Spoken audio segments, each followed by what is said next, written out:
Some mothers have discovered the secret of turning one of the most painful things imaginable into one of the most pleasurable. A word of caution, this report contains graphic material that may be inappropriate for younger viewers. Here's Juju Chang. This is childbirth.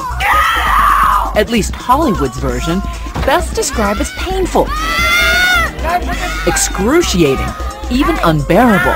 I don't want no baby, Earl! As the Bible says, with pain you will give birth to children. But could there be another side of childbirth, a side we never see? This is Amber Hartnell's labor, and the look on her face says it all. She joins a growing group of women who say instead of agony, childbirth could be ecstasy. Amber actually had an orgasm while giving birth. All of a sudden the orgasm just started rolling through, and it just kept coming, and my whole body was spiraling and rolling, and I was laughing and crying. And you were actually purring. I was purring. It felt amazing. How do you compare that to a sexual orgasm? Well, it's really not any different. Hard to imagine? Amber, a modern dancer, and her husband Nassim, a physicist, were shocked as well. They spent many hours planning for their son's birth under a tree near their home in Hawaii, but they couldn't have predicted what happened next, just after a very simple kiss. Nassim, what was it like watching your wife in this state of ecstasy? Well, it's not like it's unusual. Very good, Nassim. At first I was like, what's going on? She's having an orgasm. The experience didn't have to be a traumatic, painful experience. It could be an experience of ecstatic joy. It could? Deborah Pascali-Bonaro, a childbirth educator for 26 years, says the same organs involved in sexual orgasms are being stimulated during childbirth. In fact, one famous midwife, in a very unscientific poll, claims that 21% of women she surveyed had orgasms during labor. To prove it's possible at all, Deborah made a documentary called Orgasmic Birth. How come I've never heard of that before? Is this just a huge, well-kept secret? It is, as we say, the best-kept secret.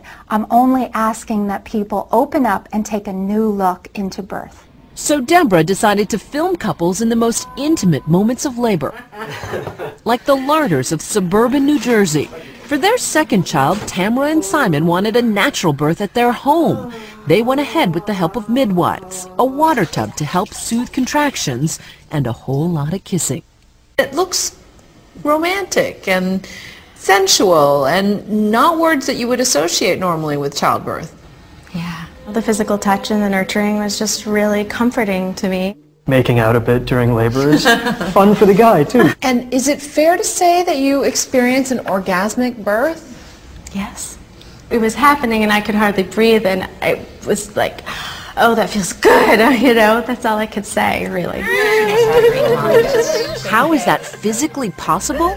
Dr. Christian Northrup, a board-certified OBGYN and author of Women's Bodies, Women's Wisdom, says it's basic science. When the baby's coming down the birth canal, remember, it's going through the exact same positions as something going in, a penis going into the vagina, to cause an orgasm. And labor itself is associated with a huge hormonal change in the body.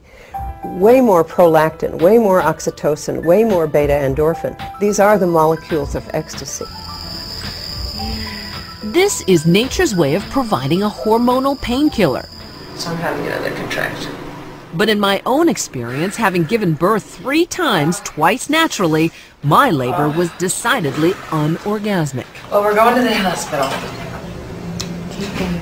In my mind, it is excruciating and about the furthest thing from pleasure I could think of, which is, I think, how most people perceive it. Absolutely. One's expectations change the way pain is perceived. Whenever you expect pain, you tense up your muscles, your stress hormone levels go up, and that increases pain.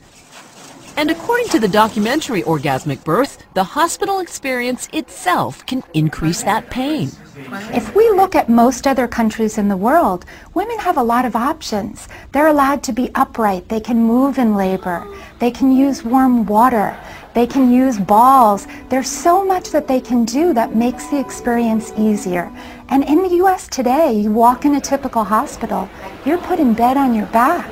That in itself makes labor longer and harder and more painful. I'd like to see hospitals giving women a lot more choices. So the same environment that you would plan for a very sensuous, romantic evening would be what you would want to give birth. She says to even have the possibility of orgasmic birth, women need to lose their fear and their inhibitions. One method, practicing relaxation techniques. For Amber, it was breathing exercises and her own kind of Lamaze. It's not that she doesn't feel pain, she transforms it into what she calls simply sensations. Another key element, not blocking those sensations with anesthesia. But some people look at modern medicine as progress. Why are you asking women to go back to feeling that pain? It is part of human experience to experience pain, the other side of which is this incredible ecstasy. Isn't that cute? Claudia Montes wanted to experience that ecstasy. After giving birth twice with an epidural, she was determined to have a pleasurable birth even in a hospital setting, without pain medication. But it turned out her toughest obstacle was her husband, Jay. I don't understand choosing pain over, modern medicine. If you could hit yourself in the head with a hammer or not hit yourself in the head with a hammer, which would you choose? His whole thing is he didn't want me to suffer. And my whole thing is, suffering is perceived. Claudia hired a midwife instead of a doctor and took months to prepare for her labor. For her, the key to relaxation was hypnosis. And you say to yourself, I can do this. So I didn't feel pain. I was in bliss because I felt safe. I felt tingly, I felt high. It's just this amazing feeling. I know that you were somewhat embarrassed, Jay, to talk to us because you're thinking, what are my friends going to think? Yeah, they probably are thinking, well, why isn't he giving her the orgasm? But in the end, Jay admits his wife chose the right path. She ultimately was right and I was wrong. I never envisioned that, it would have such a happy ending. Does this just put more undue pressure on women to do something that they don't want to or are afraid to? I hope women watching and men watching don't feel that what we're saying is every woman should have an orgasmic birth. Our message is that women can journey through labor and birth in all different ways. And there are a lot more options out there to make this a positive and pleasurable experience.